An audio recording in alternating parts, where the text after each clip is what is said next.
Good morning. Welcome to the August 19th Walton County Technical Review Committee meeting.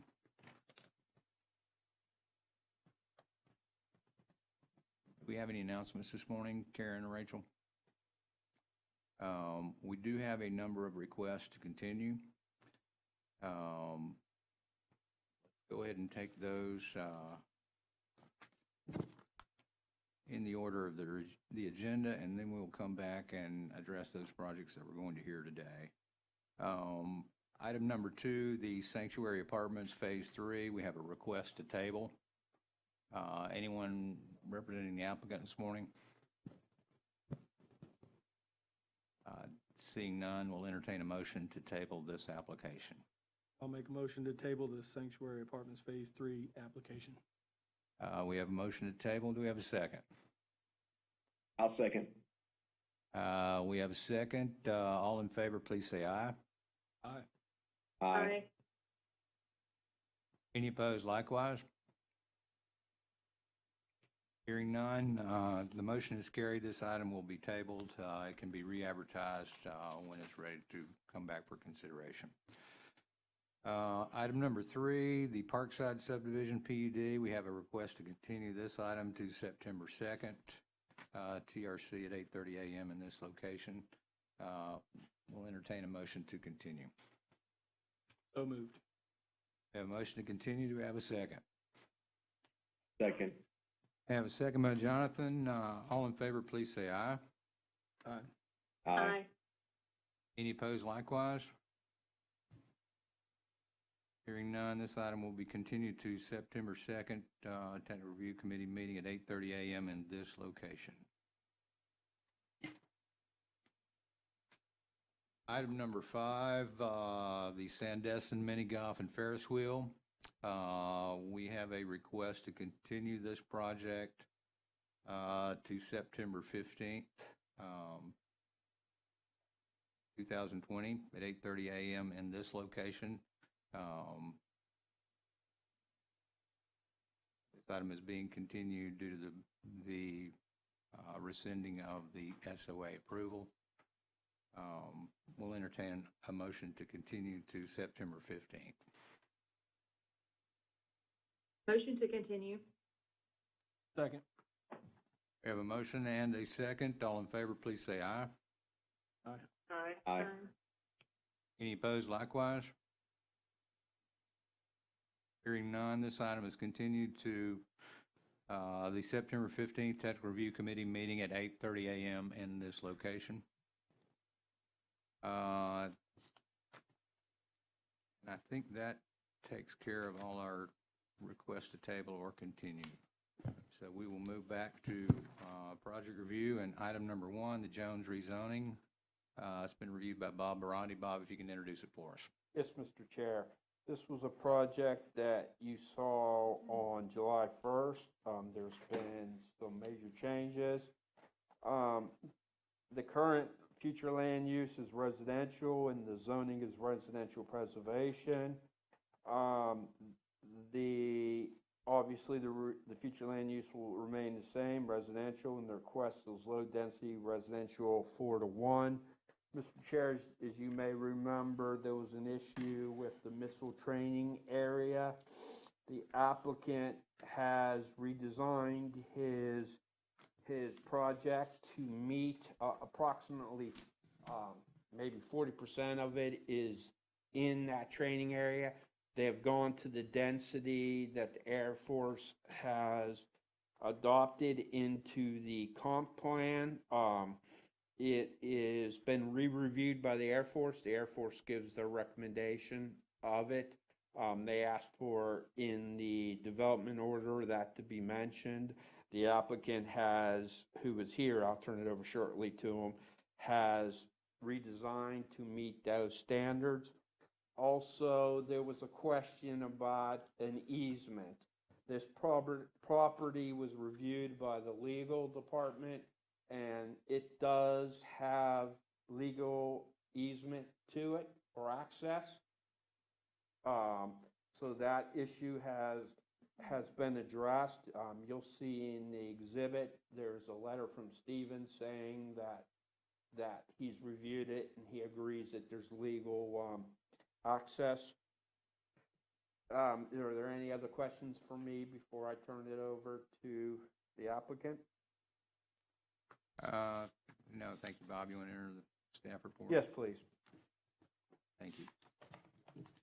And I'll turn it over to Mr. Henderson.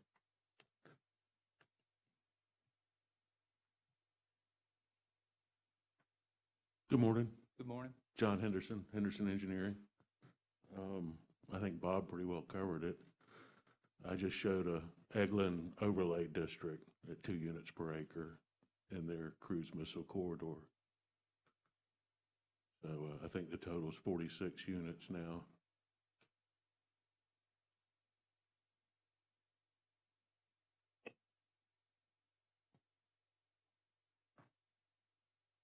Do we have any, this is going to be a development that will be, or a proposed change to the land development code that will be reviewed by the Planning Commission and Board of County Commissioners. They'll get public hearings at both of those stages. Is there anyone in the audience or on Zoom today that wishes to comment about this particular application? Mr. Tricker? I think your hand was up first. That's unusual for me to be first. Thank you. Good morning. Just wanted to address a few of the issues.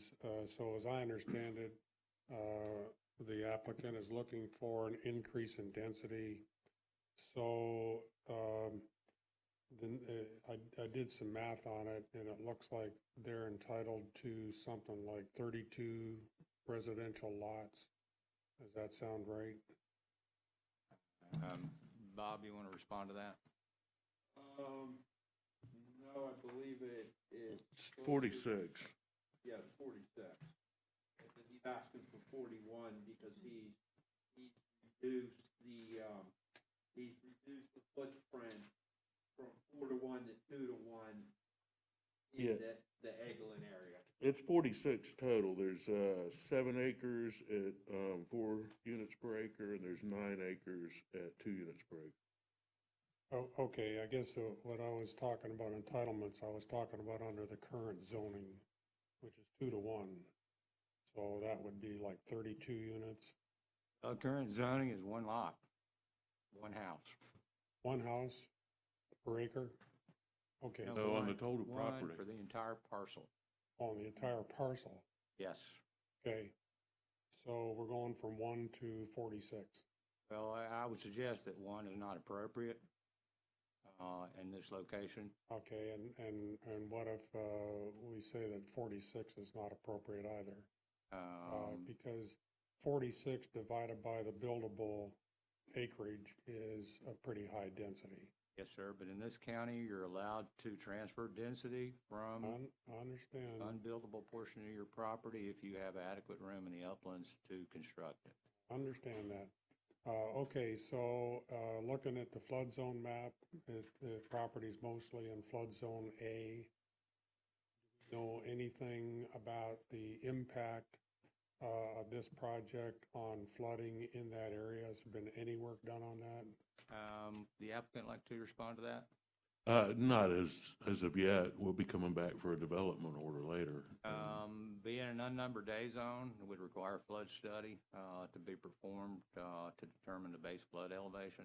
Right, we don't know that yet. Don't know that yet. Okay, That would be determined during the development order review process. This is a land use change only, and nothing that happens with this application guarantees any approval of a development order application. Yeah, so they may not be able to build 46 units. It in other merely words. authorizes them to make the application. Gotcha, okay. And how about wetlands? Is there any impact on the wetlands at all? And not in this application. It's merely a change to the zoning that would be considered during the technical review of the application for a development order. Okay, well, I guess the big, to me, the big issue here is, the staff report says the justification for this project is that the applicant wants more density. And Then one house, yes, sir, they that's want correct. more houses, so is that our policy? If somebody comes and asks for more density, we just give it to them? Yes, sir, but given that we're looking at development or at the increase in people moving to Walton County, possibly increasing values in South Walton by 100% in the next 18 months, we need more product. We need more product. We need more Well- places for people to live. Well, we just finished having an election campaign here, and a lot of it dealt with overdevelopment. And to me, when you bring projects like this forward that give people entitlement to a lot more density than they're otherwise entitled to, you're taking the existing problems related to infrastructure and everything else and making them worse. And what this one little project maybe doesn't count for that much, but if you do it for everybody that comes along, you got double the density is what you end up with. So I agree that maybe one home on the property is not appropriate, but I don't think 46 is appropriate either. I think you need to come up with something a lot lower than that. Well, at this stage, that would be the maximum density that could be applied for. Right. Nothing at this stage guarantees that they will get any kind of development order. Well, That will okay. be determined when they make an application for that, and they'll go through the process, and all of these things that you're concerned about will get their due consideration. Sure, but my point is that you're basically giving them, you're giving away something that's going to increase the value of their property substantially. Agree with that? Yes, sir. I would That's agree not with that. sufficient justification, and it doesn't take into account the impact on our infrastructure, which is a really, really big issue, and especially in that area where you already got crowding, you already got traffic problems, you already got flooding problems over there. I mean, why would you give them that entitlement at this stage of the game when all these questions are not even answered? I mean, it's not appropriate. Because these questions don't have to be answered at this stage. The Board of County Commissioners makes a final decision. We're merely manage the application through the process. Well, they're asking for a change. Mr. Chair, can I suggest that the current zoning is inappropriate? I think I've already made that point. Residential preservation is inappropriate for this size of a It's for parcel. platted subdivisions, and this hasn't been platted. So now whether or not they get the change that would allow the 46 units, that'll be determined as this application moves to the Board of County Commissioners. It's possible that they could decide to approve a zoning that is something less than what's asked for. Well, They have that authority. I mean, we went through this whole thing with another project that I know you're familiar with, Foreman project, and they ended up with 4-1 on that one. And, you know, that to me was totally inappropriate. So 4-1, I think is totally unreasonable to ask for us to give them that. As a going-in position, they can engineer their way around the storm water and all that, I understand it. Well, they're gonna end up with 46 units. And that is twice as much as we should give them, in my opinion. Okay. You don't have to give them 4-1, right? No, they don't. You can do low-density residential That is or 4-1. something else that's 2-1. But we're going to move this forward with a recommendation for what they're asking for, or a lesser, dense or intense category. And if the Planning Commission or the Board of County Commissioners chooses to give them something less than what they're asking for, that's certainly within their authority. Okay, I don't want to argue, I don't want to be argumentative here, but, you know, in your professional opinion as a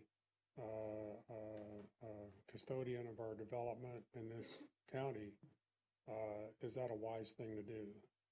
We have certainly managed this application appropriately. We've consulted with the Air Force, which absolutely has a right to assert their interest in this particular area. We're absolutely concerned about the impacts that you are, but that'll be addressed at the point of application when we get the technical review Okay, for a particular application. thank you very much. It may wind up to be 20 units or 23 units. Okay, thank you. Yes, sir. Thank you. I think, Donna, you're next.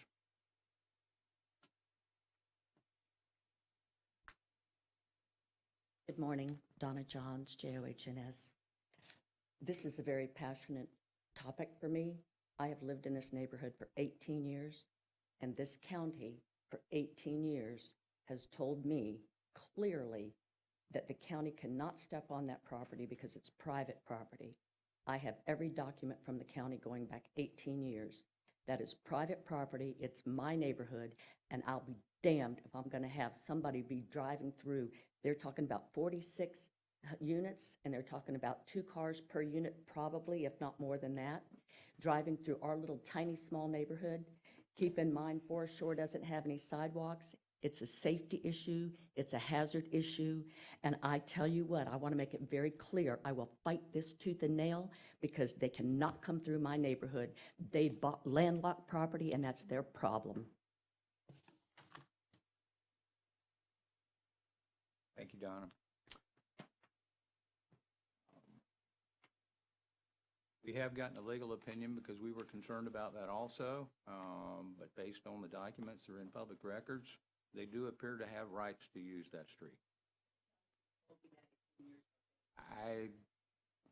These are private agreements, not public agreements. They're recorded in public records, but they were recorded by the developer of the subdivision that you live in.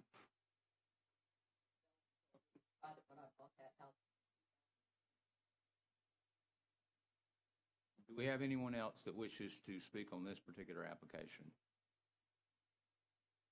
Anyone in the audience today? Anyone on Zoom wish to speak about this particular application? If you do, raise your hand or star 9 if you're dialed in by the telephone.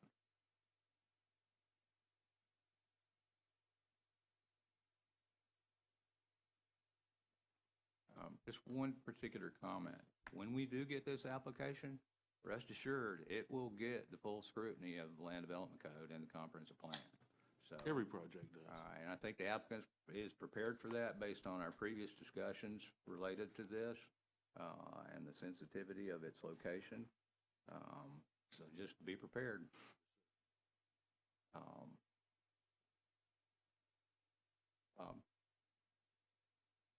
Are we done with public comments, sir?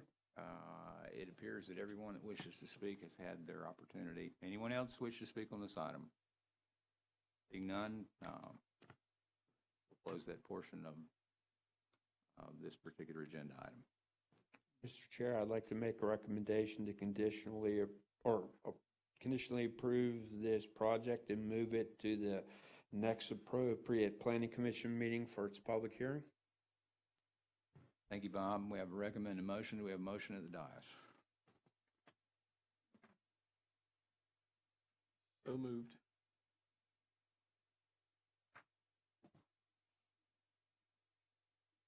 And this will move forward with a recommendation for the applied category or a lesser dense or intense category. I'm sure that's the way this is advertised. We have a motion and a second. All in favor? I'll second that motion. We have a second now. Thank you. Motion and a second. All in favor, please say aye. Aye. Aye. Any opposed likewise? Hearing none, this item is moved forward to the Planning Commission at the next available opportunity. Thank you. This will move us to item number 4, the Lot 10 Seclusion Dunes Abandonment.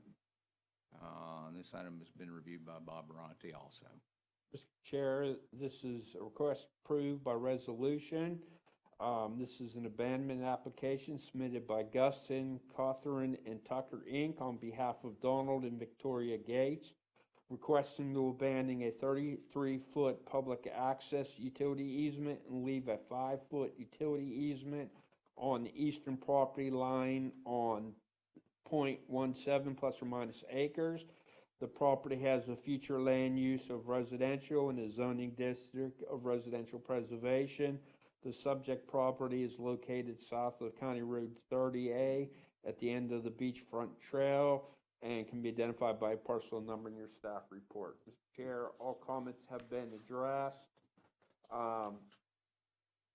It meets the technical requirements at this stage. And I don't know if the applicant is here. The applicant is here to speak. I will turn it over to the applicant. Can I enter the staff report in the record, please? Thank you, Bob. Yes. Are there any questions of me before I sit down? Does this easement connect to anything else? This easement, the only part of the easement that they are abandoning is along their property. It has nothing to do with the easement that goes into the water and goes further north. That will remain untouched.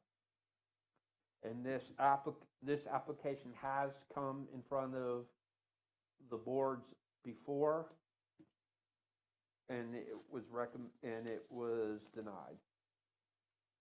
But it's only going to vacate the area that runs along their own property line. It won't go into the water or beyond. Thank you, Bob. I will if no other questions, I'll turn it over to the applicant. Thank you. Alan Tucker representing Don and Vicki Gates in this issue. A little backstory. These government lots were created years ago before any development was in that area, and the intent was to provide public access and utilities along those quarter lines throughout the entire government lot subdivisions. If that plat would have been recorded today, it would have been platted over that easement because the plat itself provided access and public utilities. It really has no impact on anybody. It does restrict the buildability of the lot, though. And Senator Gates, or Don Gates, has no issue with, no plans to do anything. He just wants to have it vacated so he can perhaps sell it. We have, I know that we considered this in the past. We had another easement along Deer Lake Beach Drive that was in litigation at the time. We since settled that litigation, and we've abandoned that portion of the easement that might possibly connect to this portion. It appears to be an isolated remnant of the government patent easements that previously existed. In this particular case, given that we have a remainder of a 5-foot utility easement, I can see no value to the county in this particular location, given the actions we've taken just recently in the same neighborhood.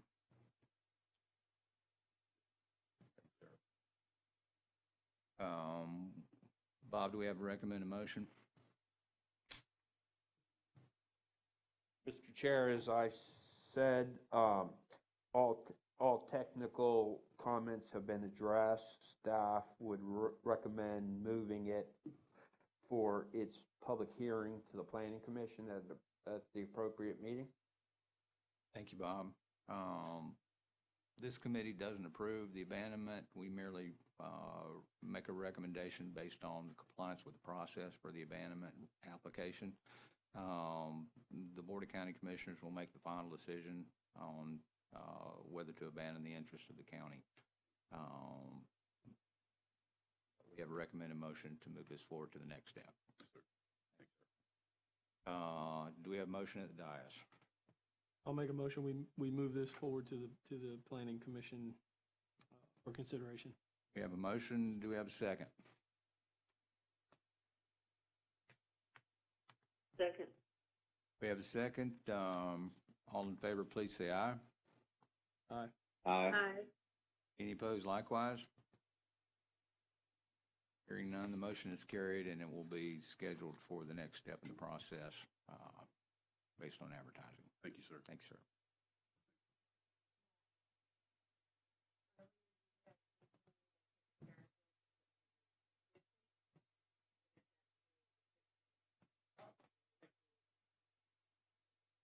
We made that motion based on their written request, so we can take a moment and correct that motion.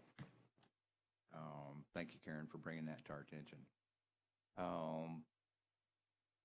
We'll take a moment to go back to the Ferris Wheel continuance and entertain a motion to correct the date to the appropriate TRC date, which is September 16, 2020. We'll entertain a motion to correct that continuance to September 16, 2020 at 8:30 a.m. in this location. Mr. Chair, I'll revise my motion as stated. We have a revised motion. Do we have a second? I'll second. We have a second. All in favor, please say aye. Aye. Any opposed likewise? Hearing none, the corrected motion is approved. That item is continued to September 16, which is a Wednesday, 8:30 a.m. In this location. Thank you, Karen. The next item would be item number 6, the Chateaux de Paris minor revision. This is a minor development review by Stephen Schoen. Stephen, if you could briefly introduce it for us. Yes, sir. This is a minor development application submitted by Emerald Coast Associates on behalf of 30A and 393 Capital Investments, requesting to reconfigure and adjust the lot sizes to replat and sell. The property site is 1.84 plus or minus acres with a future land use of residential and a zoning district of neighborhood infill. Subject property is located on Chateaux Lane on the north side of Highway 30A, approximately 2.5 miles west of the intersection of Highway 30A and 98, and can be identified by the parcel numbers that are in the staff report, which I would like to enter into the record, please. Thank you. As well, I would like to enter the correspondence that you all have in front of you into the record as well. This project was continued from the last technical review committee based on some outstanding legal questions that are looming over what the county attorney has determined to be a private agreement that the party, that the county is not necessarily a party to and would not be expected to enforce in this instance.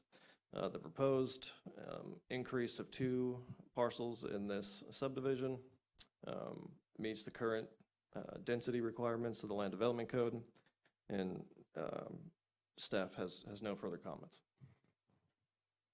Thanks, Steve. Applicant. Good morning, Dean Burgess with Emerald Coast Associates. We've reviewed the staff report and understand there are no further technical comments, and we concur with Mr. Schoen's evaluation that we've met the Land Development Code and comprehensive plan for this project. Thank you. This is a minor development, so we're going to take a moment to open a public hearing. Anyone in the audience wishing to make a comment about this particular application? Seeing none. Anyone on Zoom wishing to make a comment about this particular application? If you could raise your hand or dial *9 if you're dialed in by telephone.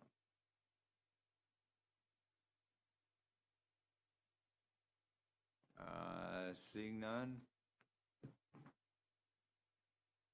We have a recommended motion. We'll close the public hearing and ask for recommended motion. Yes, sir. Staff would recommend a motion of approval and forwarding the application on to development order issuance upon any outstanding comments and or fees that may be pertinent. And then the next stage would be a replat of this existing plat? Correct. Yes, sir. Thank you, Stephen. We've got a recommended motion. Do we have a motion at the dais? So moved. We have a motion by Brandy. Do we have a second? Second. We have a second. All in favor, please say aye. Aye. Aye. Any opposed likewise? Seeing none, the motion is carried. This item will move forward to the development order stage upon satisfaction of any outstanding comments. Thank you. Dean. And this will move us to item number 7.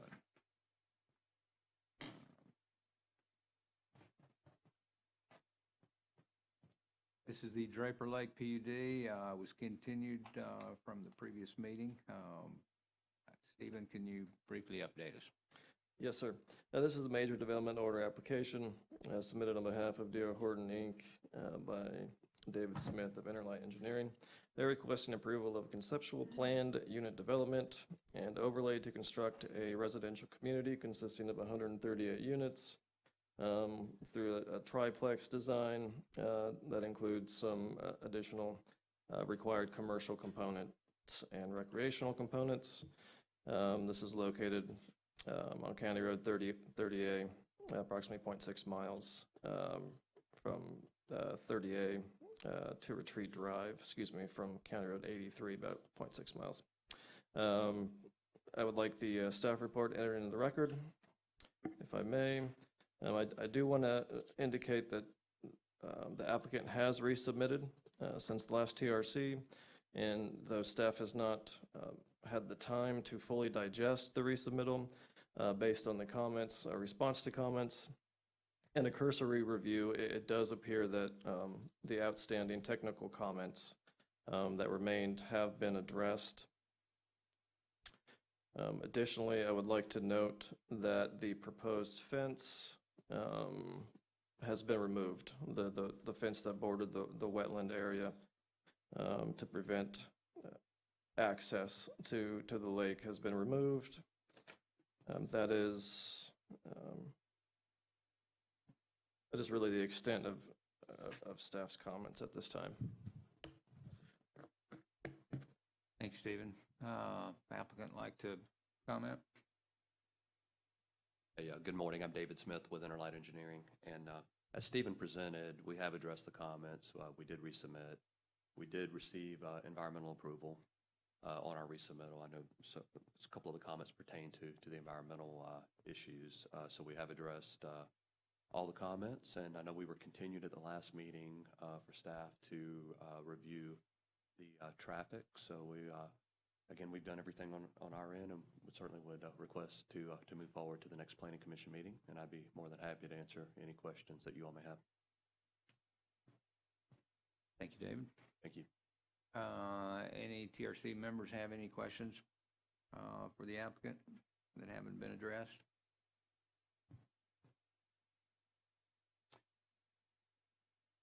We will take a moment to entertain public comment on this particular application. This is not a public hearing. That will occur at the Planning Commission and the Board of County Commissioners. But we'll take questions or comments related to any technical aspect of the application before us this morning.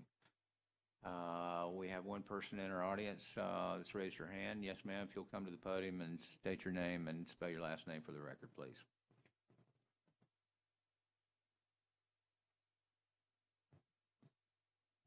Morning. My name is Leah Dubberly, Dubberly. And thank you for your time. I'll be brief. Want to let you know, Mr. Carpenter, thank you, that there is a movement taking place in our community, that this movement understands the process. We understand the role of the TRC. We understand how the Planning Commission works and how this agenda will be advanced. And we also understand who the ultimate decision makers are, which is our County Commission. I'm not going to take but a moment just to say that we all also understand that the D.R. Horton project on Draper Lake is not compatible with the surrounding uses of the land in our area, does not meet the requirements for a PUD, is not architecturally unique, and it does not enhance the community or the recreation of its residents. From a governing standpoint, There have been over 100 letters to date to the Planning Commission, Planning Department in opposition. Zoom meetings have had upwards of 100 residents on these meetings, very vocal, all of them opposed to this project. To date, we have seen that the developer has provided no justification in the variances whatsoever in the way of hardship or special circumstances for the use of this land. They need to find a less sensitive area. Please, we're asking the TRC to stand up and do what's right for this community. Do not advance this agenda for the environment and the wildlife. No exceptions, no variances. This is a very, very sensitive area for the wildlife, for the environment, and for the residents there. We're asking you to please take a stand. The damage to this land into South Walton County, Blue Mountain Beach, will be permanent. We all know it. Save Draper Lake, save 30A. We ask that you grant no exceptions for D.R. Horton. Thank you very much. Ma'am. Do we have anyone else in our live audience this morning that wishes to speak? Yes, sir. If you come forward and state your name and spell your last name for the record, please.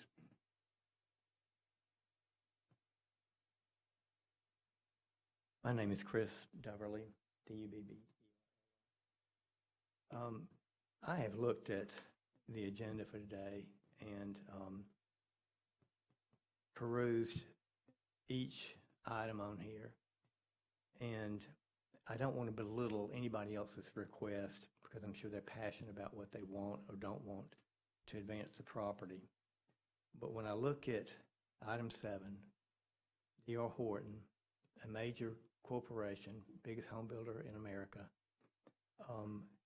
out-of-state developer coming in a very, very sensitive area. There are only 5 coastal dune lakes in the world. And they would set up here and put 800 to 1,000 renter people up there during the renting season that would have no access to anything other than if they went through the lake to get it. And now they've talked about taking the fence down, of course, because of the wildlife. And there's abundant wildlife all over the place there. But from an environmental standpoint, the county commissioners should not advance this, just from the environmental standpoint. But for the density of that area, it's a downhill curve coming around a curve, and they're going to have 2 exits on there. And during the rental season, it's already very, very crowded with bikes, golf carts, and cars. This would be terrible for the safety of the region, for the traffic. But the other reason is I am a financial advisor, and so I follow the stock market. And D.R. Horton is a proxy for the housing market. Nothing wrong with that. They build a lot of homes. But they have a scathing reputation with the environment and with the quality of their buildings. They build for profit, they get in and they get out and move on. This is just not an area where they need to get in and get out and move on. Thank you very much. Thanks, sir. Anyone else in our audience this morning wish to make a comment? I see no other hands up. Anyone on Zoom? We have a growing list of hands up. Karen, if you could identify the first hand up, please.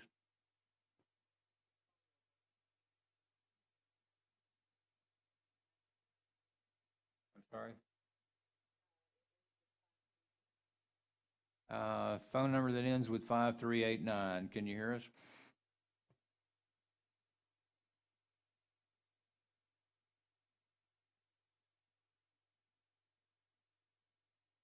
If you can hear us, state your name and spell your last name for the record, please. Make sure you unmute yourself.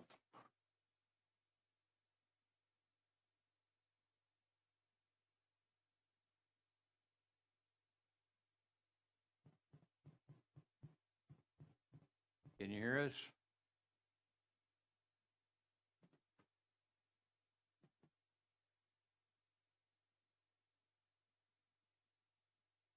Yeah, we can't hear you, so we'll save you and come back to you. If you'll keep your hand up, we'll move to the next hand up, please.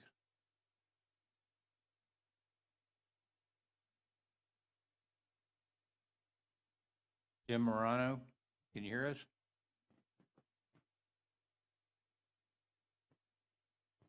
Yes, sir. Can you hear me? Yes. All right. It's Barbara Morano, Morano. I am representing South Walton Community Council. Mac, this was delayed from 2 weeks ago for the traffic report. Can you please elaborate about what concurrency, for the audience and for the people who are listening? In this and, particular, the $641,000. Can you just explain? You had mentioned you were going to do some research on the mobility issue that. No. Yeah, go ahead. Yes, and we reviewed the traffic report, the review of the traffic report. We are continuing to look at the mobility plan. This segment of 30A is under design for a complete redevelopment between County Road 83 and County Road 393 at Gulf Place. And whatever impacts might possibly occur have to be considered in the mobility plan, and that's what we're looking at. I mean, right now it's proposing to require a proportionate fair share payment of in excess of $600,000. But here's our position, just so that we're clear on this. We're not supporting essentially or substantially all of the requested deviations. And we will enter a recommendation not to support a buyout of the required preservation area. And I expect we will move this forward to the Planning Commission with those recommendations. That's pretty much where we're going to be based on the staff report and the review of the project. We have serious concerns about this project, and that's why we're making the recommendation that we're going to make.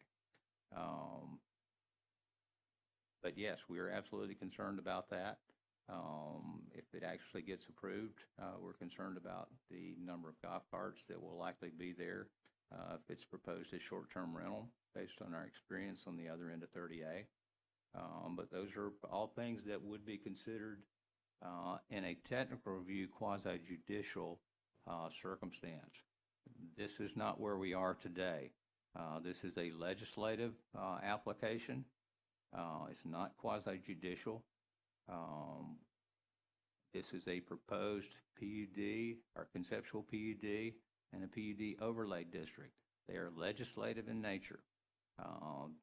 The board can choose to approve it, or they can choose not to approve it. But it's just like it's in a sense a land use change with lots of details related to that and restricting that proposed land use change. But we're concerned about the traffic, no question about it. Anytime our system generates a proposed a proportionate fair share amount that's in excess of $600,000, that indicates there's a tremendous traffic impact. We absolutely have to be prepared for that if this project actually gets built. That was the nature of our review. I wanted to look at that myself, and I have done that. And it hasn't changed our recommendations on this particular project, but it has brought us here today. And I'm not sure if I've answered your question, but that's pretty much our position. Well, yes, thank you, Mac. I'll have to look at the staff report, and it says here the project does not meet the Walton County Transportation Concurrency under the Walton County Land Development Code. And that is and that is correct, and that is the way our system works. If it does not meet concurrency, in other words, if there aren't available trips on there, you're paying into a fund to create the facility to make those trips available in the future.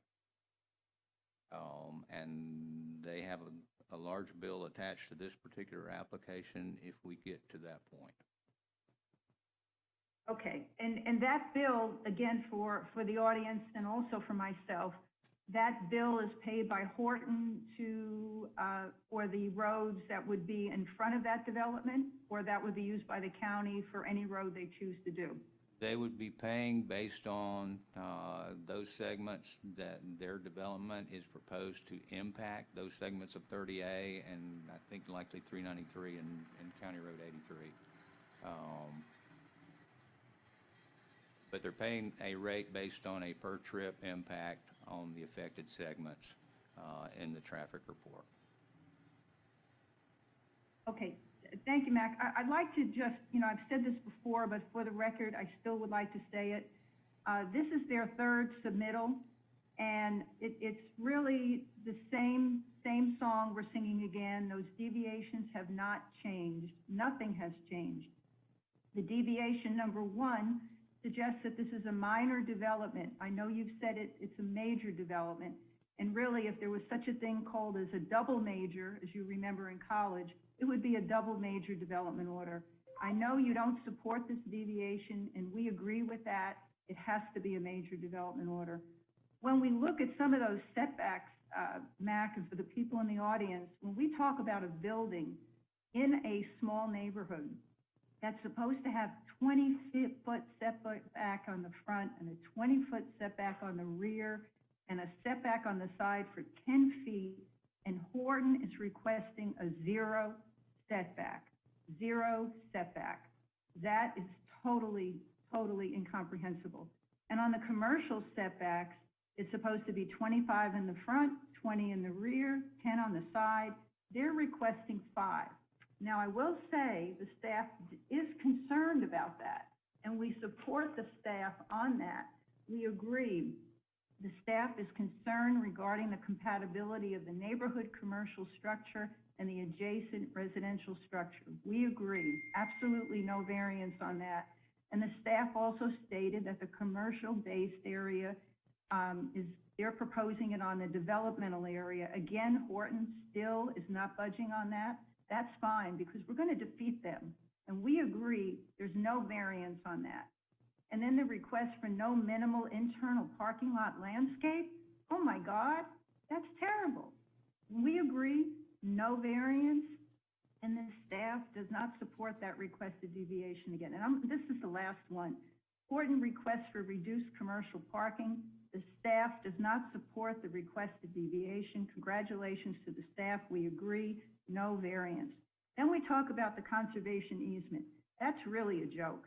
And then you talk about the reason the fence has been very controversial. It has, because there's no way you can keep 1,000 renters out of that wetland. No way you can keep 1,000 people from the lake to the beach. The project is called Draper Lake for a good reason, access to the lake. It's the wrong project in the wrong land. We appreciate everything staff has done. Mac, you've explained, it's their constitutional right to move on. We will be there at the Planning Commission. We will be there at the BCC. Stephen, get ready. You're going to probably get about 200 letters more. The county has an obligation, I know you realize that, to promote an innovative development. This is not an innovative development. It's not a planned unit. It's not a small neighborhood. It's a big city. And those buildings are really built for constraint, not for unique. Constraint, and I mean how many units can I cram into a small area? The triplex is not unique. I mean, I could show you unique design through every development that's adjacent to that property. Minimal open space is not available in that area. There's no public benefit to the people who live there. 138 units on less than 10 acres is not a small neighborhood. It's not innovative, and it should be denied. And I appreciate you listening to this. I appreciate all the work the staff has put into this. Mac, we'll be there. We're going to be there to the end, and it will end. So thank you very much. Thank you, Barbara. Who's our next hand up? John Harrison, can you hear us? Yes, can you hear me? Yes, sir. My name's John Harrison, live on Draper Lake. I agree with the comments of the previous speakers. I'm opposing this project. On a technical issue, it was discussed at the last Zoom meeting that this bend on 30A has a retaining wall. It's up to 6 feet. The Phase 2 entrance of the proposed project is right in the middle of that 6-foot retaining wall, holding back a large sand dune. There's really no way that they're going to be able to build that entranceway without taking down the retaining wall. That whole area along 30A, they're showing as preservation area. From a practical standpoint, that'll never be preservation area because we're going to have to take it down for visibility to come out the entrance on both in the Phase 1 and Phase 2 entrances. I believe at the last meeting that Mr. Carpenter requested to see elevations to further study how the buildings would be set on the land, and also presumably for the access at the entrances. Looking at the site plan that has been submitted, it really hasn't changed. So my question is, without the elevations and knowing that the retaining wall and sand dunes will almost certainly have to be removed, the preservation count and the scrub oak count is inaccurate as moving forward. I just don't see how we can move forward to the Planning Commission and the Board of County Commissioners and not knowing an accurate percentage of the preservation area and the accurate percentage of the how much scrub oak will be removed. It's going to be higher than what's being stated right now.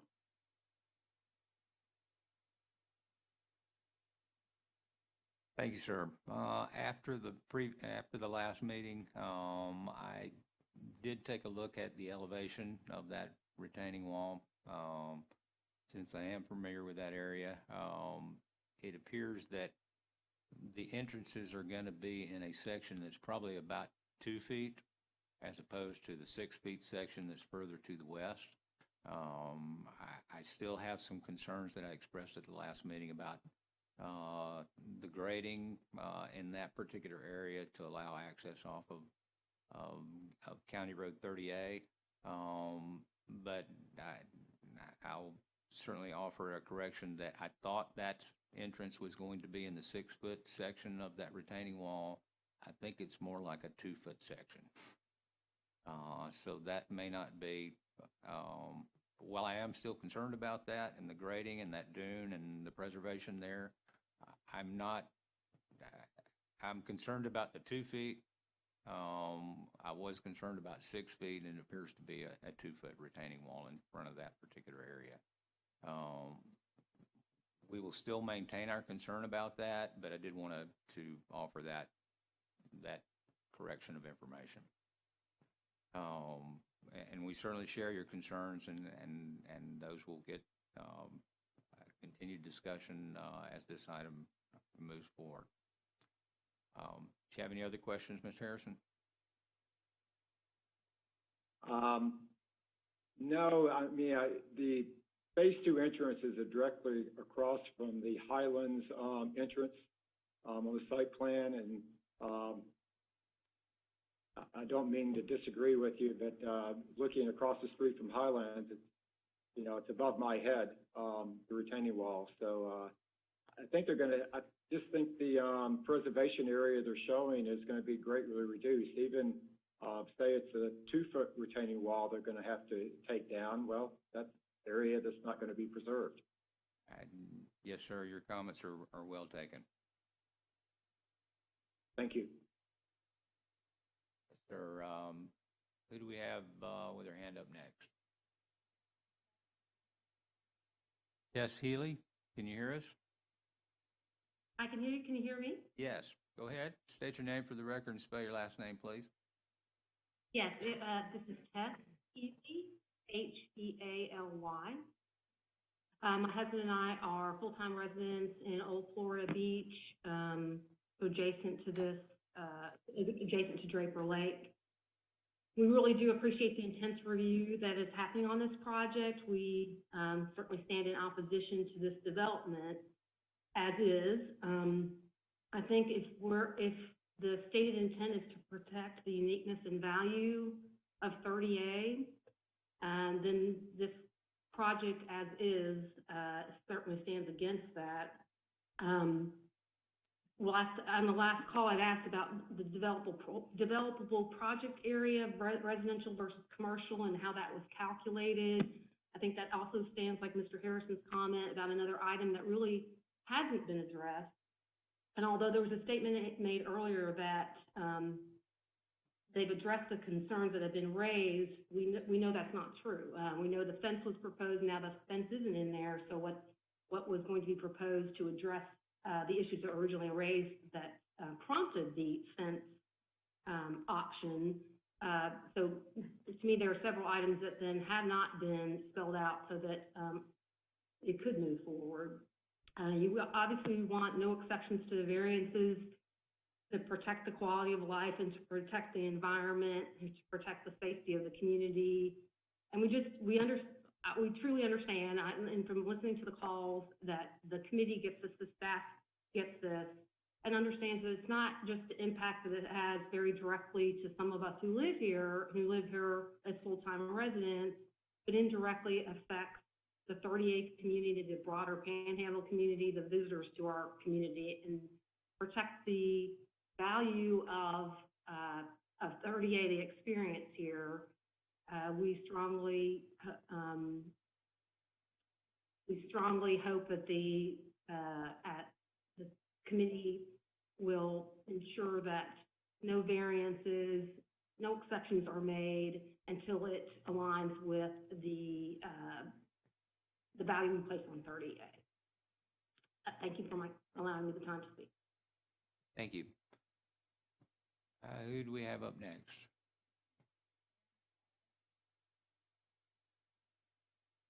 Sharon Holiday, can you hear us?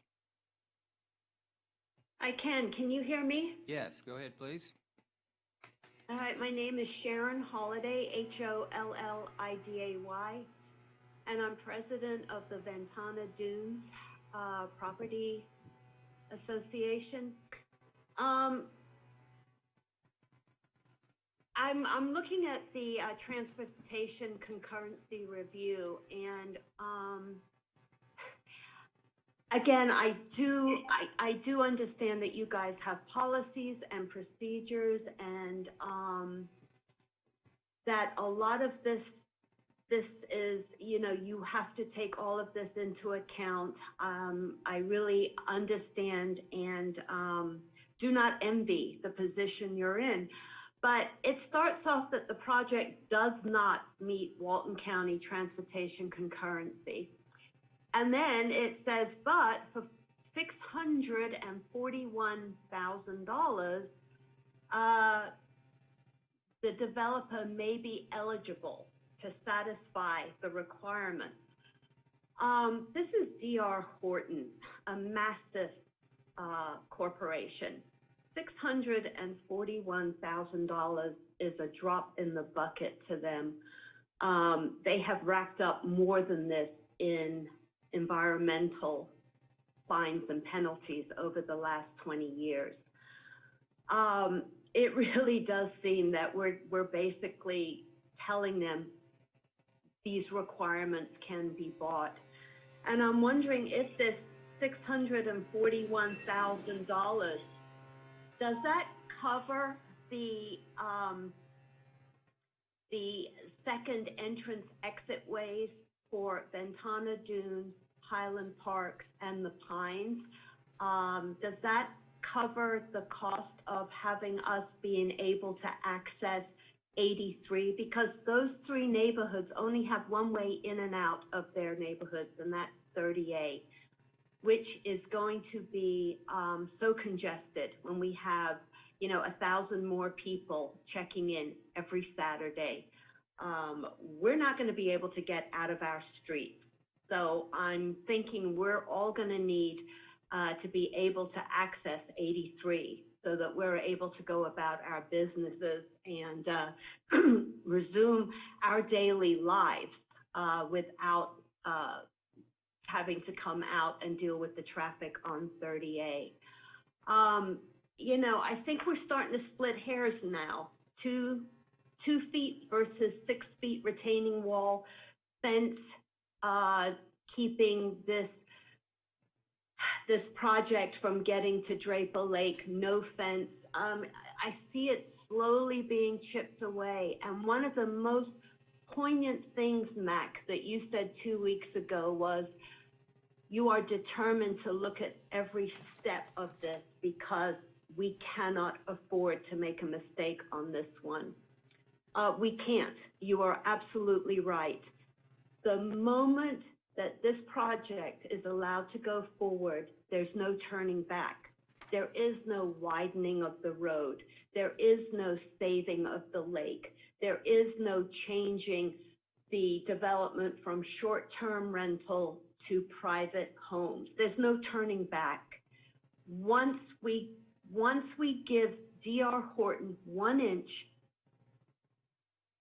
it's all gone. It's all lost. Draper Lake is lost. The integrity of 30A is lost. And I know that I really sensed 2 weeks ago that you feel the same way. So once again, on behalf of Ventana Dunes, I cannot stress enough how greatly we oppose this development. Thank you for your time. Thank you, Sharon. Who do we have next? Matthew Koffler, can you hear us? Yes, I can hear you, Mr. Carpenter. Can you hear me? Yes, sir. Go ahead, please.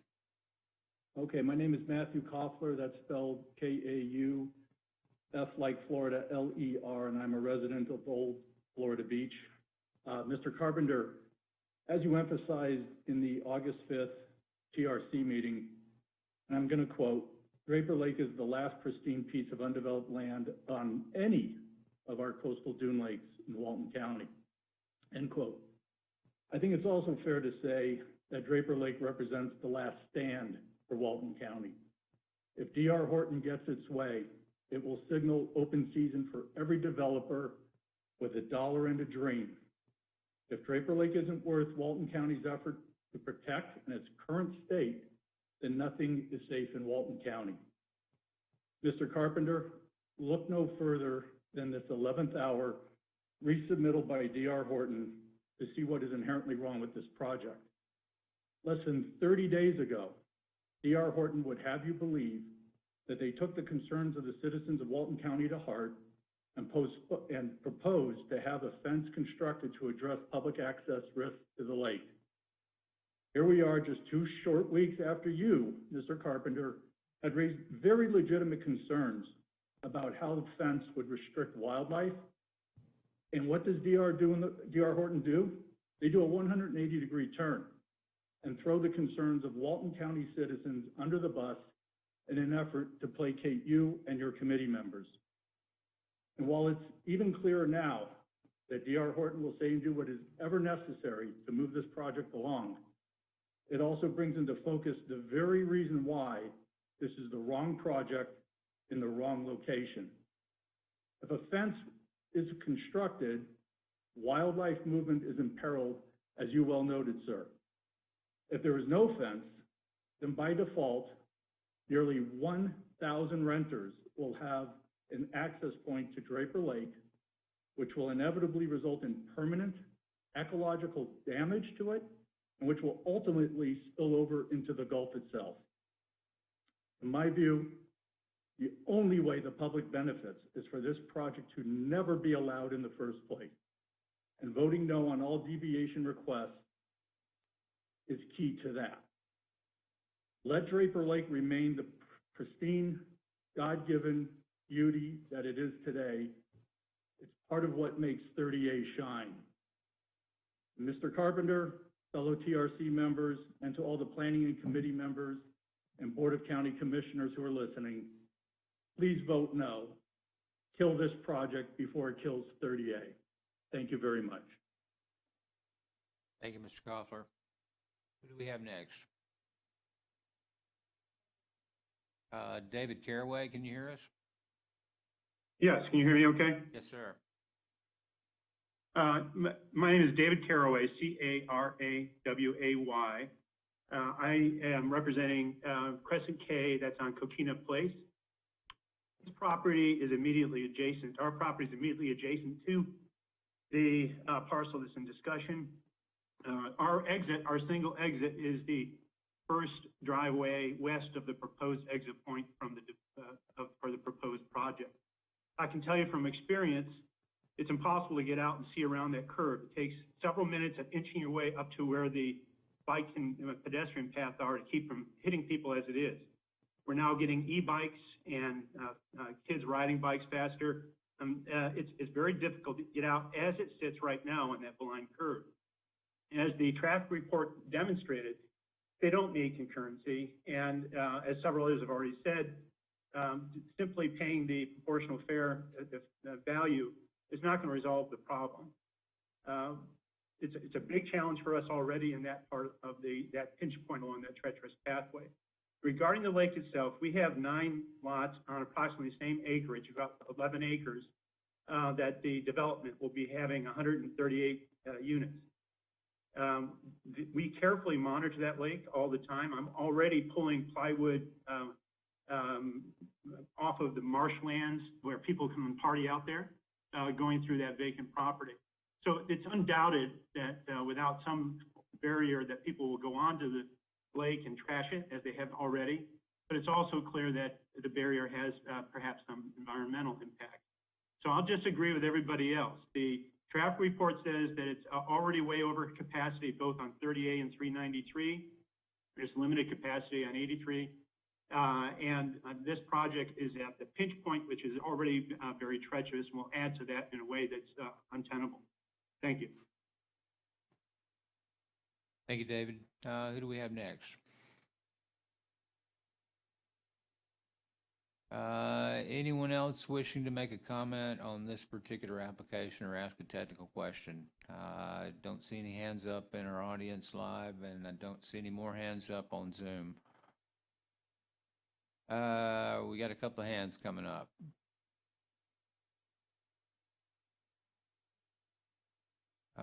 Phone number 5122, can you hear us?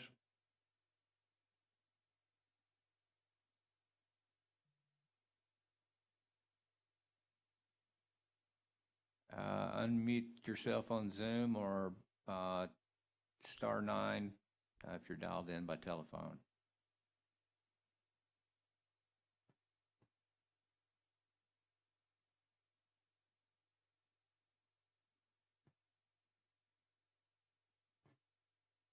Still can't hear you. We'll come back to you in just a moment. Who do we have next? Phone number 2113. Can you hear us?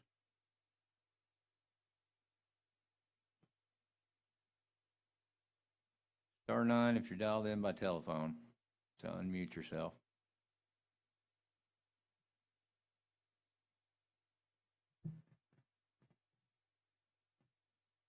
I'm sorry, we still can't hear you.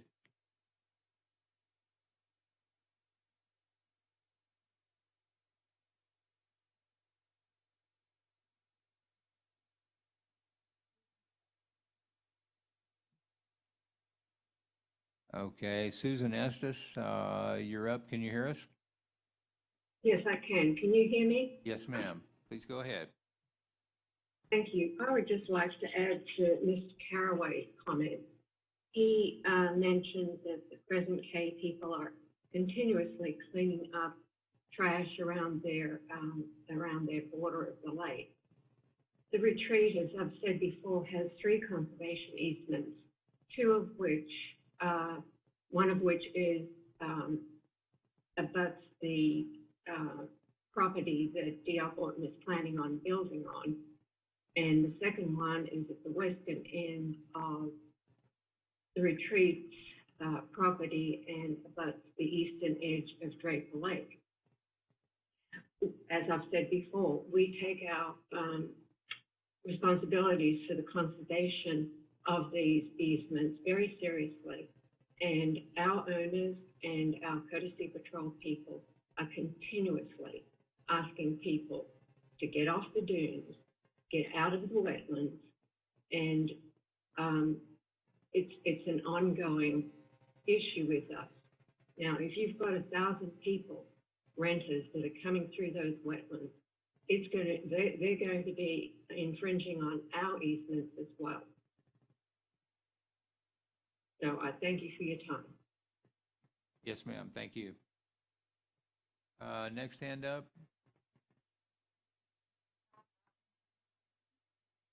Phone number 5122. Can you hear us yet? Star six to unmute.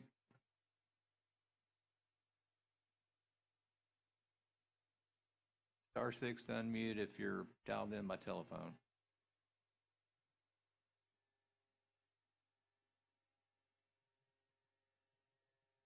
And we're still having a hard time hearing you.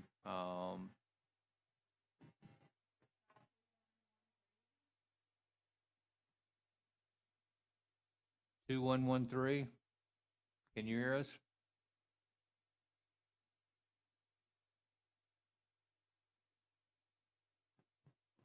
Star six to unmute if you're dialed in by phone.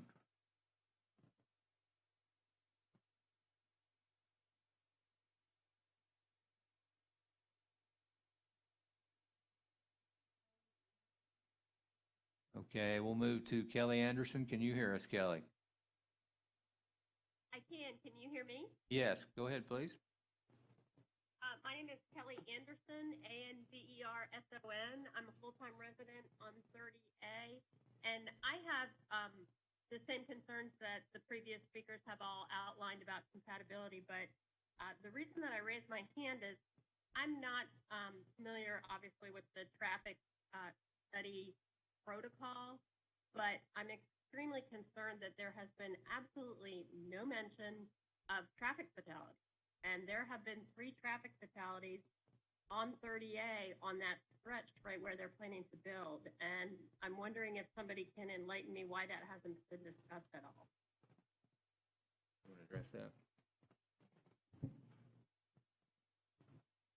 Well, from a safety standpoint, we get into that more specifically during the technical review phase of the project. However, this traffic concurrency letter that you're referencing that we reviewed and we issued on behalf of this request for 138 units is based on PM peak hour trips, and we don't technically look at the width of the driveways. We do sort of assess the location because we did request that they line up with the driveway across the street. So we are aware of the safety concerns of the visibility, one with the curve, and two with the elevation changes in this area, as well as the county's multi-use path. So when we get into a more technical stage of this development, if we get to that point, we'll look at the specifics of that design to help minimize the dangers of additional access points along 30A. Thank you for that response. I guess I just want to enter into the official record that there have been 3 traffic fatalities on 30A between 83 and 393 in the past 8 years, and I can't imagine that this is going to help that situation. The other comment that I would like to make is I'm assuming that this trip generation 9th edition statistics, where these statistics have been drawn from, I'm assuming that that is based on a suburban situation where people go to work and they come home and they eat dinner and they go to bed. And that is absolutely not what's going to go on with this project. With this project, it's people on vacation, and I feel that the amount of trips generated is going to be substantially higher than what you found in that reference point. And I'm not sure if there's a way to accommodate that in the traffic study, but if there is, I would appreciate that. Thank you. Well, the Institution of Traffic Engineers continually updates this manual, as you stated, this one's based on the 9th edition. A 10th edition is available, and they look at developments similar in similar categories across the nation. And so you have a sort of across-the-board average on the trip generation equations that they use and/or the average rates based on different areas. And while I agree this is unique in its location and it's much different than somewhere in Orlando or other places, the ITE manual takes into account the different locations, and they try to normalize the equations that we use to calculate the anticipated PM peak hour trips. Thank you. We have one more hand up. This is phone number 5122. Can you hear us?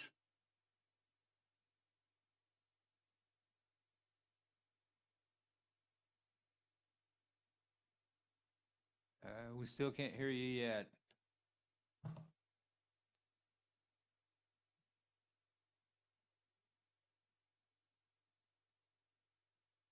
The next hand up is D. Floyd. Can you hear us? Yes, can you hear me? Yes, if you'd state your name and spell your last Yes, name. can you for the hear me? record. Yes. Yes, my name is Devin Floyd. That's Floyd, and I am a resident in Old Florida Beach. And just in closing, it seems that there are environmental issues, traffic issues, deviation issues, and as I sit and listen, I can't help but wonder why we won't just kill this project as it stands and send it back to the drawing board, if you will, rather than trying to work with what we consider already sort of a bad citizen to our community. I just think in my mind, you all have the power to, and as representatives of the community, I would love to see you just kill it right here and send it right back and make them start all over again. That just seems to make sense to me with the amount of issues that there are. So I appreciate your time. Thank you very much. Thank you, Ms. Floyd. Do we have any other hands up?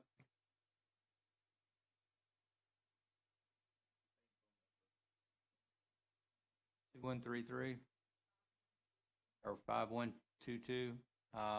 Can you hear us yet? Telephone number 5122. *6 to unmute if you're dialed in by telephone. Hello, can you hear me? Yes, if you can state your name for the record and spell your last name, please. We can hear you now. Sure. Sorry about all that. I guess I was on mute and didn't realize I had a *6. My name is Dan Pearson, and my husband, who was also supposed to be on, his name is Gerald Radlauer. We actually spoke up 2 weeks ago, but we have some additional information. Okay. Hello? Yes. Hello? We can hear you. Go ahead. Can I get, we got a freeway call here. Go ahead, Gerald. Okay, yeah, my name is Gerald Radlauer. My wife, Jan Pearson, and I, we purchased a home in the Draper Lake community 3 years ago. We were drawn to the beautiful natural setting, which happens to be a dune lake, a most unusual, spectacular natural phenomenon. And we happened to be so inspired by the natural setting of the area that we decided to purchase the 2 adjacent plots of the land flanking the house, using the land as green space, keeping the plots pristine. As residents of the Draper Lake community, we were quite concerned and appalled, actually, by the D.R. Horton proposal to build a 138-unit complex on the north shores of Draper Lake. Such a proposal would be ecologically discord, which would be catastrophic in regards to the well-being of the fragile dune lake ecosystem. First, I'd like to put this in perspective in relation to the surrounding area. Walton County has a population roughly of about 74,000. Santa Rosa Beach boasts a population of 6,200. This is a relatively rural portion of the country. The sparse human footprint of this town and county is one of the factors for natural beauty and natural purity being preserved. The project proposed by D.R. Horton would have the capacity to house 1,000 people occupying one address at any given time. This address would account for roughly 14% of the population of Santa Rosa Beach and 1.3% of the population of all of Walton County. It is staggering enough to have such a large percentage of the population in one address, but placing such a large human footprint in the shadows of a rare natural treasure is not only ill-advised, it is reckless, not acknowledging the consequences of the plan. D.R. Horton erects the structure, they leave and have the affected community as well as future generations living with the consequences of this project. In discussing the ecological effects of the high-density project on this pristine dune lake, one must look no further than the concept of runoff. Runoff refers to a concept of a flow of water and surrounding solids from a relatively high elevation to areas of low elevation. Draper Lake is surrounded by shores which rapidly rise in elevation in all directions. Protection of the lake and ecosystem is dependent on areas surrounding the lake being pristine. Development is set back from the lake, allowing the natural flora around the lake to be maintained, creating a situation minimizing erosion and excessive runoff, as natural flora is capable of absorbing excess water in an area, thus minimizing runoff effect. With extensive development, flora is eliminated in large quantities. Excessive flora is lost in favor of cement, asphalt, as well as the building structures themselves. Such surfaces are less capable of holding moisture and preventing runoff. In fact, construction planners are quite interested in promoting runoff in order to protect the structures and surrounding infrastructure from water damage. It is said, and they've actually done studies on this, that a pristine forest transformed into a parking lot would produce runoff 15 times that of the pristine forest before its transformation. Runoff, of course, is exacerbated by severe rainstorms exceeding absorption capacity of an area. Santa Rosa Beach averages 66 inches of rain a year. Much of this rainfall is concentrated in a few intense storms every year. With such rainfall being present and flora having been destroyed in favor of the D.R. Horton project, runoff will occur. Even with the restricted boundaries being imposed on the D.R. Horton project, runoff from the D.R. Horton property will have profound effects on Draper Lake. In fact, the Draper Lake watershed areas which ultimately drain into the lake extend into the D.R. Horton property and actually well north of Highway 38. That's easily seen when you go over the overpass over the mouth of 38. There is runoff north of 38. The water component is quite toxic to the lake, as erosion it produces would be devastating. On top of the water itself, solutes such as animal waste, trash, car fluids, and pesticides would also make its way into Draper Lake. Also consider the increased traffic congestion produced by the residents of this project. Consider the increased amount of motor oil on the 38 road surface itself and its potential to run off into the lake through surrounding forests, as well as the overpass spanning the lake itself. Enhanced runoff with toxic solute would be devastating to the dune lake ecosystem. Once this scenario is created, it evokes irreversible damage which can never be repaired.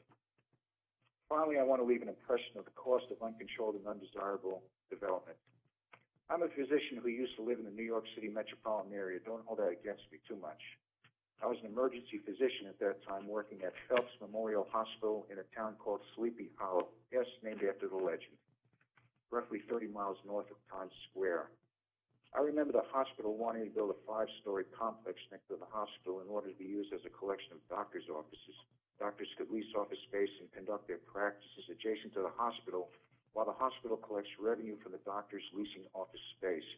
Phelps Hospital happens to be situated on the eastern banks of the Hudson River amidst pristine forests.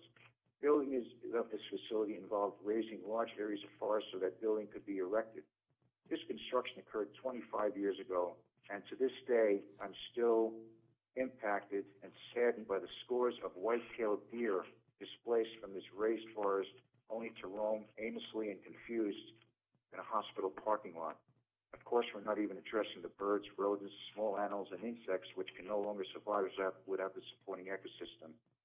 Imagine the disruption of wildlife in the Draper Lakes environments and its impact on the whole ecosystem induced by the building of this massive and clumsy D.R. Horton project. I'm asking the Planning County Board to understand the permanent devastation of this project, not only to Draper Lake, but to the whole 38 corridor.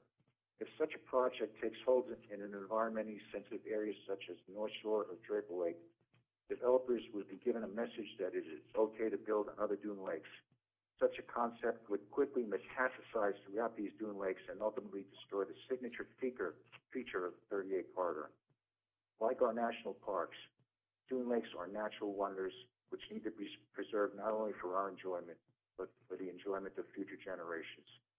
I'm asking you, the planning board, to be the stewards of these dune lakes, the treasure of the Emerald Coast. Thank you for your time and attention. Thanks, sir. Any more hands up? See none in the audience, and we have one more on Zoom. Peter Hansen, can you hear us? Yes, I can hear you, Mac. Good morning. How are you doing? Good morning. This is Peter Hansen. Live on Draper Lake. That's Hansen. And again, I just want to thank the Technical Review Board for having another opportunity to speak. And I just wanted to talk a little bit about the Coastal Dune Lakes Advisory Board and really highlight the advisory board to the Walton County and the points that they brought out about the dangers of this development being proposed on Draper Lake. And I certainly stand together with the Coastal Dune Lakes Advisory Board on their points about not only the stormwater and violations that D.R. Horton has continuously had over the years, not only in Walton County, but throughout Florida and the United States. And as Walton County and as stewards for these rare coastal dune lakes, that we should not put at risk and roll the dice, so to speak, with D.R. Horton to protect this rare coastal dune lake as it sits right now in their PUD.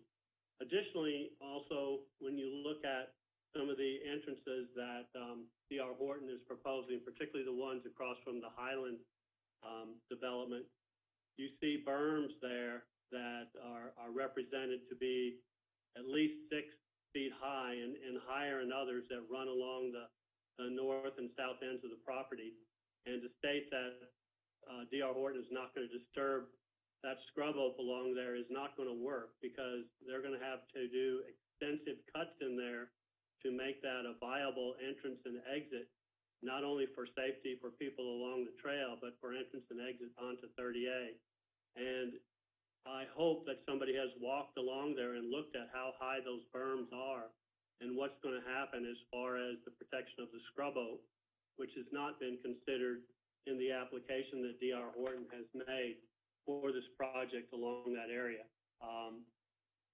Again, I want to stress that this project is not a PUD because it is not unique and has aspects to it that are not only dangerous precedents for the continued term of scenic 30A, but also to the quality of life for the people around Draper Lake, and certainly non-compatibility with the surrounding neighborhood. Again, I urge everybody in the county and all citizens to be as active as they can to push back against it. I will also, too, let them know that there is a place where people can find more information at save30a.org. Thank you, Mac. Thank you, Peter. Do we have any other hands up?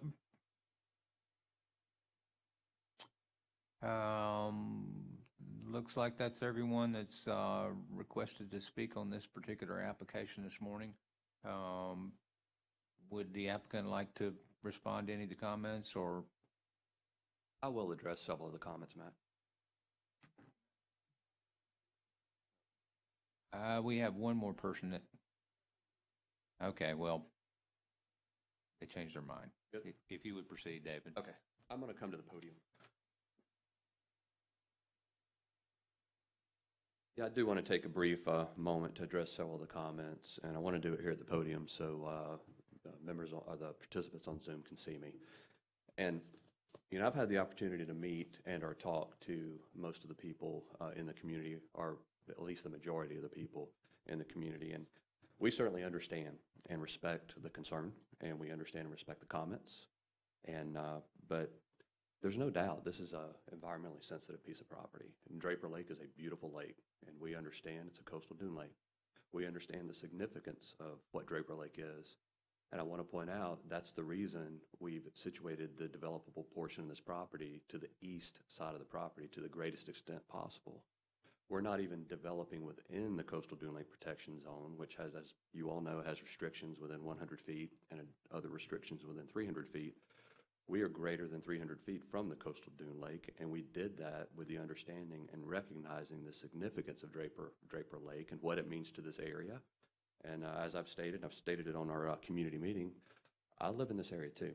And Draper Lake, no question, is a very sensitive, important part of this community. So we are not even within the coastal dune lake protection zone. I know there are other properties on Draper Lake today that are well within the coastal dune lake protection zone.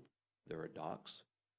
We're not proposing to do anything of that nature. We're trying to develop to the east to the greatest extent possible. The fence, one of the concerns raised in the community meeting, which again, the valid concern, is restricting access to the lake. So we did propose a fence, but we also understand there's other concerns regarding restricting wildlife being able to traverse back and forth to the lake. And that's very important too. And that's the sole reason, and that comment was raised at the last TRC meeting. We understand and respect that comment, and that's the reason we removed the fence. We wanted to do the fence to obviously help restrict residents or future people living there from being able to go through the wetland to the lake. We don't want that either. But having said that, we do want the wildlife to be able to go back and forth to the lake. So that's why we removed the fence. Traffic concurrency. As Mr. Minadir stated, the Walton County Land Development Code has a process for traffic concurrency, which we meet that process. We meet concurrency. I know the staff report says it doesn't meet concurrency, and the process per the Walton County Land Development Code is then we can enter into a proportionate fair share payment for the impacted roadway segments in the concurrency management system, which would be for future projects that would increase concurrency. And that is the process, that's the approved process, and we do meet that requirement, and that's what we're proposing to do. And I understand there's traffic concerns on 30A. I drive 30A just like many of the speakers. And I know that's why the county has identified a mobility plan to make improvements to 30A to help with alternate forms of transportation for those areas. But for traffic concurrency and the process in the Land Development Code, we do meet concurrency by the proportionate fair share for future roadway improvements to improve safety. Another good point one of the speakers made was traffic fatalities. The last thing we want to do is create an unsafe development in connection to 30A that's dangerous. So we agree, once we get into the technical review portion of this project, to work extensively with staff on, to ensure there are no dangerous connections here. We did align the roadways up with the roadways that exist today on the opposite side of County Road 30A from a safety perspective, and we agree with that. But we certainly will work with Mr. Minadir and Public Works Department in the future as we get further into the design. We do not want people being in harm's way on the bike path. We want our residents and people visiting the commercial facility to stop prior to the bike path. So there's plenty of sight visibility to make sure there are no children on bikes or people walking, that it would be a dangerous situation. Stormwater runoff. We have to meet additional requirements being in the basin and the watershed of a coastal dune lake protection zone. We fully agree and have to meet those requirements. There will be no direct discharge to Draper Lake. We don't want that. The county won't allow it. And we do not want to degrade the lake in any way because, again, as I stated, it's very important to us as well. So we will fully meet the stormwater requirements that are required by the Walton County Land Development Code. The retaining wall, as you'll notice on the preservation buyout at the Phase 2 connection, that's been the main focus of conversation. We have a wider area there of buyout that flares out, and that allows us, we do have to cut the retaining wall for the driveway connection. Our road will transition up because of the grade differential, but we will also have our slopes in that area, and that's the reason for the wider requested buyout of preservation there to accommodate the slope to connect through the retaining wall and connect to County Road 30A. We have taken that into consideration on the preservation buyout. I will say this, and I know, Mac, you can say it as well. Once this preservation buyout's approved, we can't disturb, if it's approved and once it's approved, we can't disturb any more preservation. We have to develop within those approved preservation buyout boundaries. So, and we have taken that into consideration. The conservation easement is something we did which would allow the county the opportunity to restrict the western portion of our property. That conservation easement would be dedicated to Walton County, and we think it's a good thing. I mean, that would again allow the county the legal mechanism in the event someone does go through the wetland or there's a trail, the county would have the full enforcement power and opportunity to restrict access to the lake. And I think it's a good thing personally, and we think it's a great thing for the county to be able to have that authority to restrict the western portion of our property, and truly believe that is a benefit to the public to preserve that area, preserve the wetland, and preserve people going straight to Draper Lake. Last thing I want to say, and again, I'm doing this very respectfully. I understand it's a very environmentally sensitive piece of property. We do have our environmental approval from Walton County. We do meet all the requirements of the Walton County Land Development Code. And in summary, I'll just read the environmental approval. The proposed conceptual PUD appears to meet the minimum natural resource protection standards of the Walton County Land Development Code. An additional review will happen at the time of technical review, which we understand. Environmental planning staff has no further comments. So staff has worked very hard on this project. They've worked very hard with me personally. They've worked very hard with a lot of the people on the call, and I appreciate that. And we have certainly worked very hard and will continue to do so to meet the Walton County Land Development Code. And just want to get into the record. I know it's already in the record. We have our environmental approval. We understand it's a sensitive piece of property, but we're doing the best we can to certainly know to not impact Draper Lake. We're on the eastern portion, as I've already stated, and that's very important to us as well. So I wanted to do this where everyone could see me, because I know I've had the opportunity to meet most people on the call, and I'd be more than happy to answer any questions you all may have. Thank you, David. Do we have any questions from the TRC? Thanks, sir. Thank you.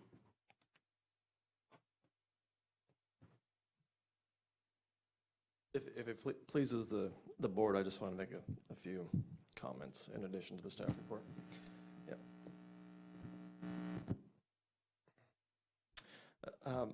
First, I think I just want to make some clarification here. Recommendation in the staff report to forward to the Planning Commission reflects simply satisfaction of the technical aspects within the code.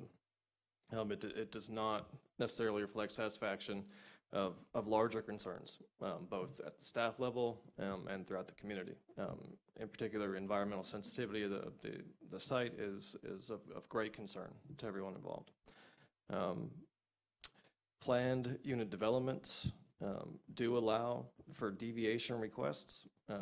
As anyone who's familiar with the report, staff has not supported the great majority of these, and still remains to have concerns on the other deviations that staff has not outright denied support for.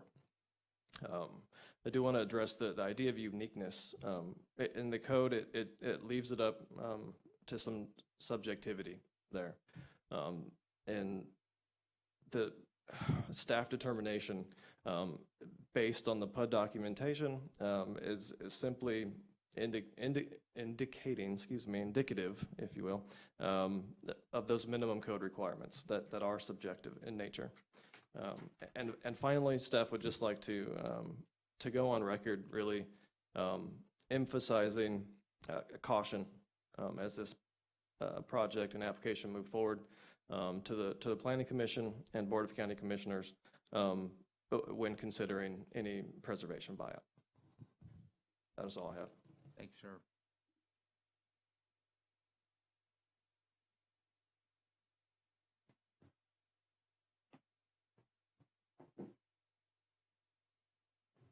Before we entertain a motion, just a couple of comments from the dais. Certainly, our community's expressed great concern about this project. David, on behalf of the applicant, has a very, very difficult task moving this application through the process. We certainly respect your and your client's right to do so. I would acknowledge that this board is a recommending body in this particular context. A couple of the applicants, or excuse me, a couple of the commenters suggested that the TRC ought to just end this application here at this step. That sentiment is probably shared by a number of people that have commented at each stage of this process. Unfortunately, that is not within our authority to do that. This board is a recommending body, or this committee is a recommending body to the Planning Commission and then ultimately to the Board of County Commissioners. I think we've done as thorough a review of this particular application as we can do. I want to commend Stephen on the level of detail that he's applied to this particular application.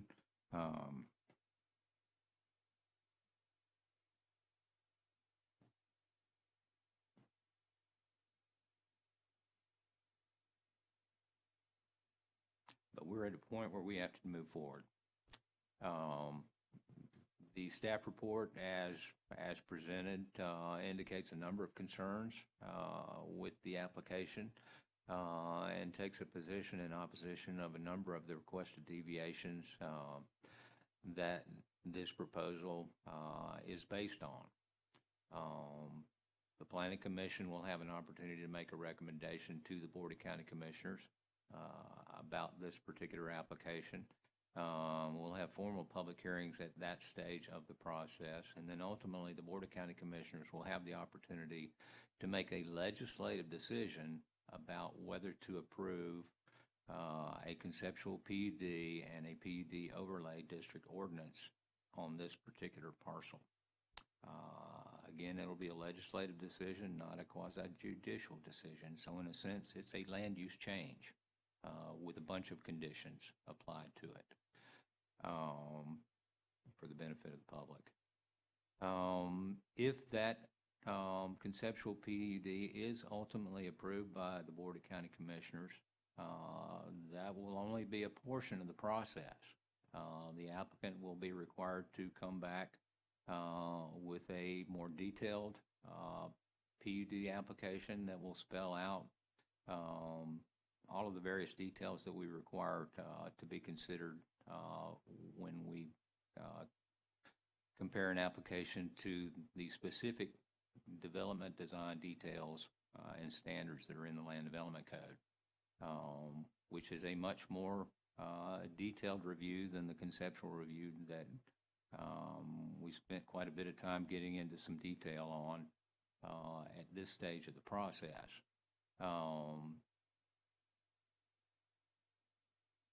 But we are at the point where the applicant is entitled to a decision from this particular board or this committee. And we'll entertain a recommended motion.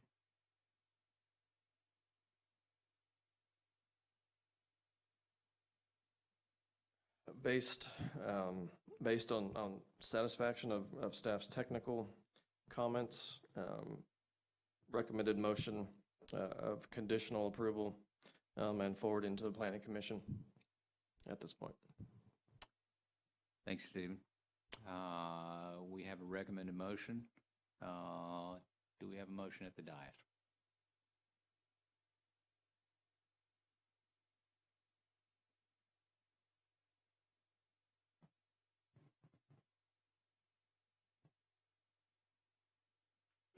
I'll make the motion. Brandy makes the motion. Do we have a second?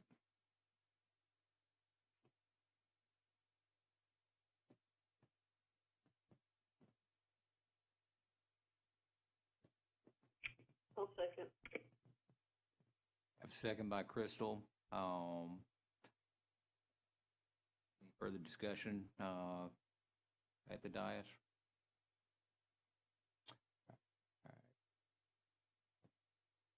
Would like to comment that in the middle of this staff report also does express great concern with the proposed reservation buyout amount, and that is something that part of our recommendation, the concern about whether or not to allow that. We have a motion at the dais. All in favor, please say aye. Aye.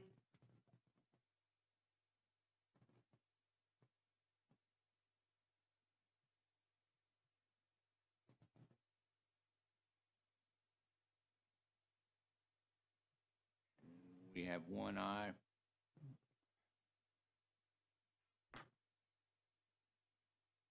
Aye. Aye. Any opposed likewise?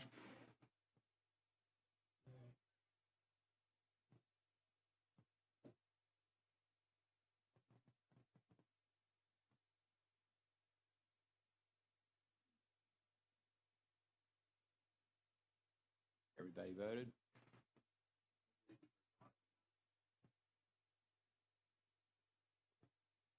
I voted for the motion back. Thank you, Jonathan. I voted to approve the motion also. Okay, so we have unanimous approval of the motion I disapprove of it. with one nay. The motion is carried. This item will move forward with the recommendations in the staff report that actually do not support the application, but is moving forward to the Planning Commission at the next available advertising opportunity. Do we have an idea for the benefit of our public when that particular meeting would be?